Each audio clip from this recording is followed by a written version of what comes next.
So this is basically what glaucoma is. Glaucoma is when we end up with high pressure inside the eye that causes damage to the optic nerve that connects the eye to the brain. The eye has a fluid in it that's constantly being produced and drained out. This production happens at the ciliary body, and you follow the arrow, it flows past between the lens and the iris into the anterior chamber and then flows into the angle of the eye where it drains out through the trabecular meshwork. In persons with glaucoma, either they're producing too much fluid at the ciliary body or there's something wrong with the drainage, so fluid doesn't get to pass out, and that causes pressure to build up inside the eye. That pressure is exerted on the optic nerve, which is very sensitive to pressure changes, and to the tiny blood vessels that we see running in the back of the eye and the retina here.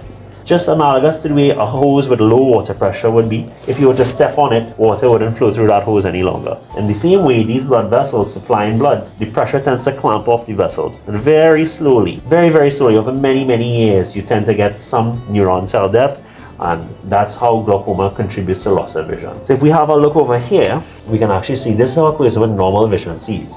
You're driving down the road, you have a full view of the sky, the clouds, all the greenery, mountains around you, and your central vision is looking at the car in front and the road ahead. A person with glaucoma, they've lost their peripheral vision. So while their central vision remains intact, the edges of their vision is what tends to go missing. People frequently don't notice because it's easy to move your eyes to see whatever you're missing in the early stages. And this process takes many years to occur. Eventually, what happens, you will end up like a horse with blinders, only with the central vision, and you will lose that as well, and be in complete darkness. That is how glaucoma leads to total blindness. Thanks a lot for that explanation. You can tap the description below for all of our contact information.